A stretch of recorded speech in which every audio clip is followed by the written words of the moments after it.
ఖమ్మం జిల్లా వైరా నియోజకవర్గంలో సిపిఎం వైరా పట్టణ 15వ మహాసభ ఏర్పాటు చేశారు. ఈ సభ సందర్భంగా పట్టణంలోని జెండాలతో భారీ ప్రదర్శన చేపట్టిన పార్టీ నాయకులు, కార్యకర్తలు. ఈ మహాసభలో సిపిఎం జిల్లా కార్యదర్శి ఉన్న నాగేశ్వరరావు, జిల్లా నాయకులు బొంతు రాంబాబు, బుక్య వీరభద్రం పాల్గొన్నారు. ఈ సందర్భంగా మన్నే నాగేశ్వరరావు మాట్లాడుతూ కేంద్ర రాష్ట్ర ప్రభుత్వాలు వ్యతిరేక విధానాలను అవలంబిస్తున్నాయని, కేంద్ర ప్రభుత్వ సంస్థలను కార్పొరేట్ వ్యవస్థకు అమ్మి ప్రజాధనాన్ని దుర్వినియోగం చేస్తుందని, కార్మికులకు, మధ్యతరగతి ప్రజలకు సంక్షేమ పథకాలు అమలు చేయడంలో ప్రభుత్వం విఫలమైందని, ప్రభుత్వంపై ప్రజా సమస్యల పరిష్కారం కోసం పోరాటం సిద్ధం కావాలని పిలుపునిచ్చారు. ఈ కార్యక్రమంలో సిపిఎం నాయకులు, కార్యకర్తలు పాల్గొన్నారు.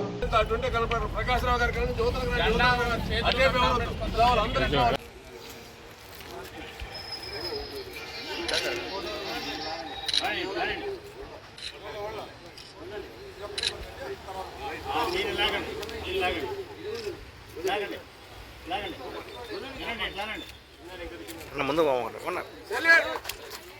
ఆర్డర్ సెల్యూట్ ఆర్డర్ సెల్యూట్ వదిలాలి ఎర్ర జెండా వదిలాలి మార్క్సిజం లెనినిజం వదిలాలి మార్క్సిజం లెనినిజం జోహార్ కామ్రేడ్ సీతారాం యెచూరి జోహార్ కామ్రేడ్ సీతారాం యెచూరి జోహార్ కామ్రేడ్ బుద్ధదేవ్ భట్టాచార్య జోహార్ కామ్రేడ్ బందర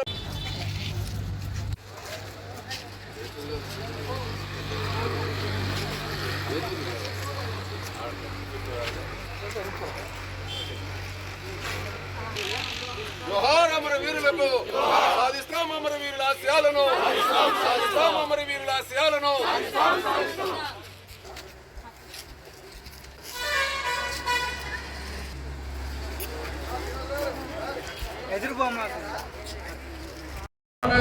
జోహార్ కామ్రేడ్ బుద్ధదేవ్ భట్టాచార్య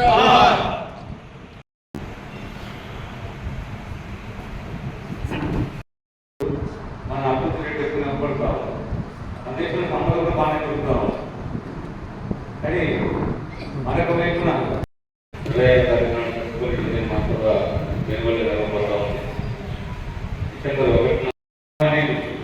అనేక మంది కార్పొరేట్లు దాదాపు ఆస్ట్రేలియా నెంబర్లో ఉన్నాం. ప్రపంచ కుబేరులో మనం 2వ స్థానం, 3వ స్థానం, 5వ స్థానం, 10 స్థానాలు చాలా భారతదేశం తయారైంది. స్థానిక సమస్యల దగ్గర నుంచి వ్యవసాయ రంగం ఏంటి, పారిశ్రామిక రంగం ఏంటి, విద్యారంగం ఏంటి, వైద్య రంగం ఏంటి, పర్యావరణ సమస్యలు ఏంటి, రైతుల సమస్యలు ఏంటి, కూలీల సమస్యలు ఏంటి, కార్మికుల సమస్యలు ఏంటి, ఉద్యోగులు, మధ్యతరగతి వర్గాలు, చిన్నతర వ్యాపారులు, ఈ అందరి సమస్యలు, సామాజికంగా మహిళా సమస్యలు ఏంటి, మైనారిటీ సమస్యలు ఏంటి, దళితులు, గిరిజనులు, ఆదివాసీలు, బలహీన వర్గాలు, వికలాంగులు, అనేక తరగతుల ప్రజలు వాళ్ళు ఎదుర్కొంటున్న సమస్యలు, ఆ సమస్యల పరిష్కారానికి ప్రభుత్వాలు ఏం చేయాలి, ప్రభుత్వాలు వాటి పరిష్కారం చేయడానికి మనం ఏం చేయాలని చెప్పేటువంటి కష్టంగా రూపొందించబడడం కోసం అని మాకు జరుగుతుంది. అందుకని సిపిఎం పార్టీ మాత్రం అంటే సిపిఎం పార్టీ పద్ధతిని సభలు కాదు, ఈ దేశానికి సంబంధించి, రాష్ట్రానికి సంబంధించి, ఈ జిల్లాకు సంబంధించి, పట్టణానికి సంబంధించి, ప్రజలకు సంబంధించిన సమస్యలు రకాలు కాబట్టి ఈ ప్రజలందరి మహాసభలు మనం అర్థం చేసుకోవాల్సిన అవసరం ఉంది. ఈరోజు భారతదేశం నుంచి గొప్పగా మన పాలకులు చెప్తా ఉన్నాం. ముఖ్యంగా 10 సంవత్సరాల దేశాన్ని నరేంద్ర మోడీ నాయకత్వంలో బీజేపీ ఎన్డీఏ ప్రభుత్వం పరిపాలన కొనసాగిస్తూ ఉంటాం. మన ఎన్నికలకు చెప్పారు, ప్రస్తుతం మహారాష్ట్రలో అట్లాగే జాతీయ ఎన్నికలు జరుగుతూ ఉంటాం. ఎన్నికల్లో వాళ్ళు పరిపాలిస్తున్న భారతదేశం మోడీ వచ్చిన తర్వాతనే, బీజేపీ పరిపాలన వచ్చిన తర్వాత భారతదేశం అభివృద్ధి గణనీయంగా జరిగిందని చెప్పేసి, మన దేశానికి ప్రపంచంలో పెద్ద పేరు వచ్చిందని చెప్పి, మన దేశానికి చాలా సామాజిక గుర్తింపు, గౌరవం పెరిగిందని చెప్పి, అలాంటి కృషి మోడీ గారు దేశానికి చాలా గొప్పగా కావాలని చేస్తారు.